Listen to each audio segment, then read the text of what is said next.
घेतल्या जाणाऱ्या मंथन सामान्य विज्ञान परीक्षा बक्षीस वितरणच्या कार्यक्रमासाठी उपस्थित असलेले आणि आजच्या कार्यक्रमाचे अध्यक्ष मोडक सर, व्यासपीठावर उपस्थित सर्व मान्यवर, या ठिकाणी उपस्थित सर्व पालक, सर्व विद्यार्थी मित्र, प्रत्येकाला आपला मुलगा घडावा, त्याचा विकास व्हावा आणि त्याने चांगलं नाव लौकिक मिळावं यासाठी प्रयत्न असतात. शिक्षकालाही वाटतं आपला विद्यार्थी घडावा, पालकालाही वाटतं आपला विद्यार्थी घडावा, एक सक्षम नागरिकत्व आपल्या या भारत देशाला द्यावं असं प्रत्येकाची इच्छा असते आणि जो तो त्याच्या परीने प्रयत्न करत असतो. आणि त्याच्यातलाच एक छोटासा प्रयत्न मंथन फाउंडेशनने त्यांच्या या परीक्षेच्या मार्फत आपल्यापर्यंत आणून ठेवलेला आहे. मित्रो, प्रत्येकाला वाटतं की स्पर्धा परीक्षेमध्ये आमचा विद्यार्थी टिकला पाहिजे. आत्ताच खाडे सरांनी या ठिकाणी सांगितलं की या मुलांना गुणांचं वजन नका द्या, त्यांचा तर गुण शोधा. कारण प्रत्येक विद्यार्थी स्कॉलरशिपच्या परीक्षेत टॉपला जाईल शक्य नाही, प्रत्येक विद्यार्थी UPSC होईल शक्य नाही, प्रत्येक विद्यार्थी MPSC होईल शक्य नाही.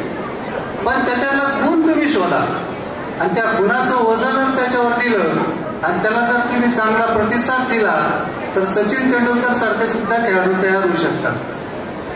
तुम्ही पाहिलं असेल, सचिन तेंडुलकर 10 वेळा नापास झालेले विद्यार्थी आहे, पण जागतिक खेळाडूच्या यादीत 1 नंबरवर आहे. म्हणून मुलांचे गुण शोधायला शिका आणि निश्चित हे गुण जर तुम्ही शोधले तर त्याला तुम्ही पुढे घेऊन जाऊ शकता. आज आपण परिस्थिती पाहतो, विद्यार्थ्यांना जर या गुणांचं वजन दिलं तर मार्क्स किती मिळाले, 99 पडले का 100 पडले. मित्र, पालकांना मी एक विचारू इच्छितो, तुम्ही शिकत होते तर काय मिळाला तुमच्या शाळेतला किती मार्क्स मिळवलेला विद्यार्थी टॉपला राहायचा? कधी पाहिला होता का? 80% पुढे गेलेला, 85च्या पुढे गेलेला पाहिला होता का? या वर्षी 103% मिळवलेला विद्यार्थी पहिलाही. माहितीये का तुम्हाला? ही परिस्थिती झालेली आहे.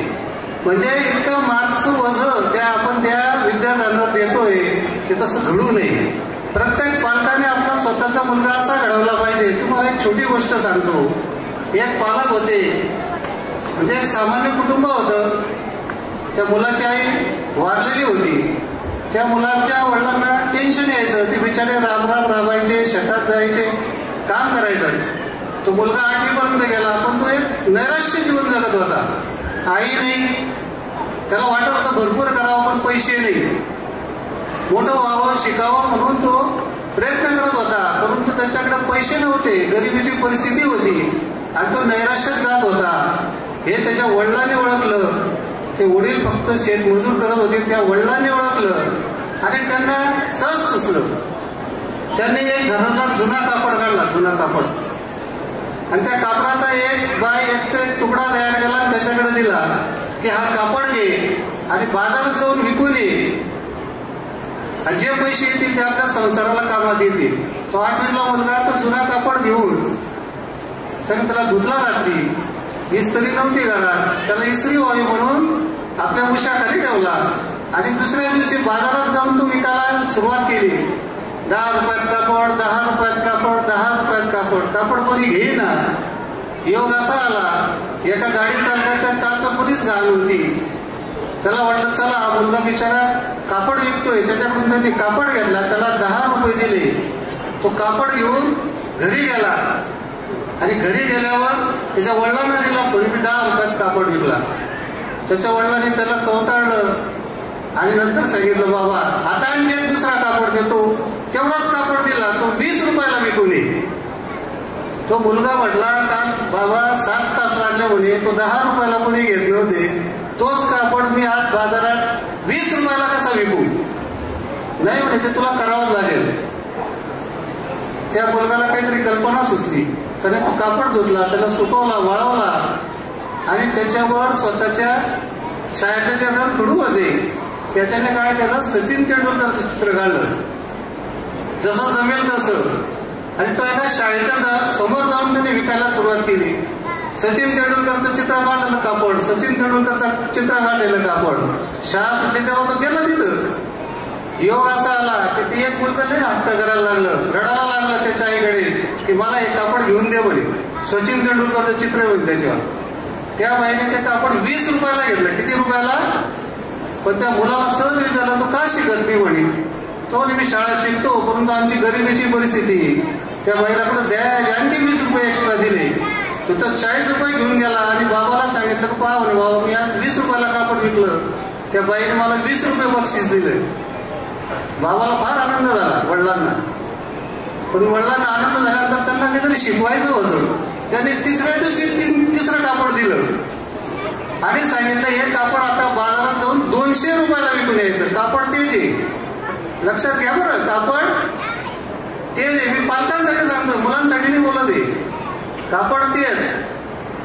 तो बिचारा चिंतेत राहिला पण तरी नित्य नियमाने तो कापड धुतला, उशाखाली ठेवला आणि दुसऱ्या दिवशी योगायोग तो ज्या वेळेस कापड बाहेर विकायला पडला त्यावेळेस तिथे कुठतरी एक ठिकाणी शूटिंग सुरू होती आणि त्या शूटिंगचा जो हिरो येणार होता त्याला असं वाटलं जर हिरोची सही घेऊन जर या कापडावर जर आपण हिरोची सही घेतली आणि तो जर विकला तर तो 200ला जाऊ शकतो असा विचार त्याने केला.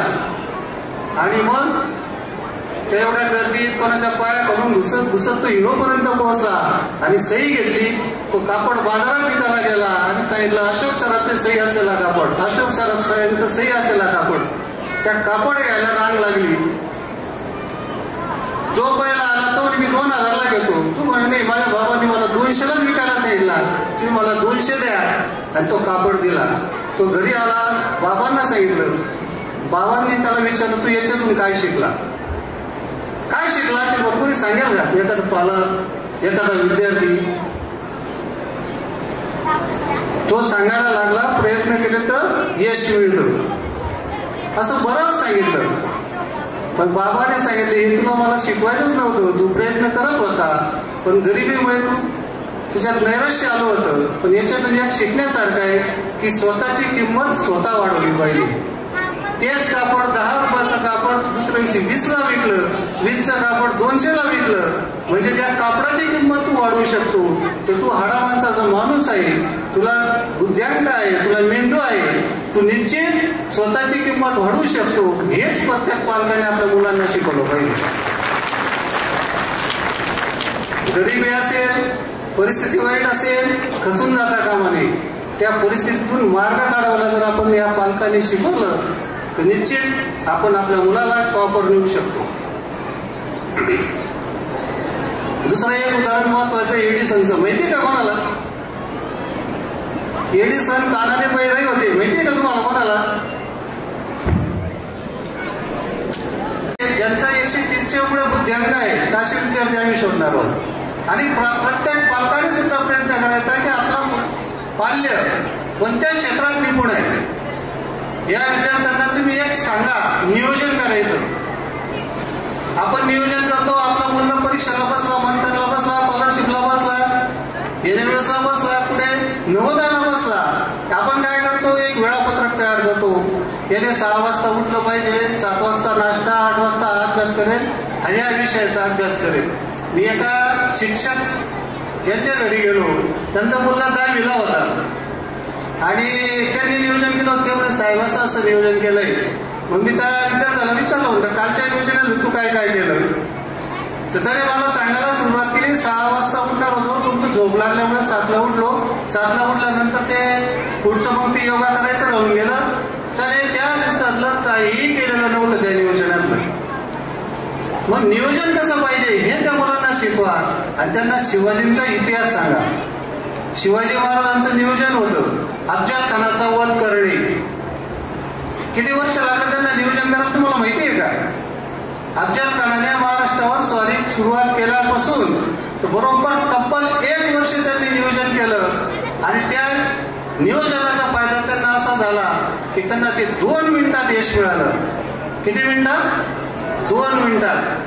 जर त्यांनी नियोजन केलं नसतं सोबत काय हत्यार घेऊन जायचं, सोबत कोणते लोक ठेवायचे, पुढचं नियोजन काय करायचं हे त्यांनी तब्बल 1 वर्ष नियोजन केलं आणि मग त्यांना 2 मिनिटात अफजल खानाचा कोथळा बाहेर काढता आला.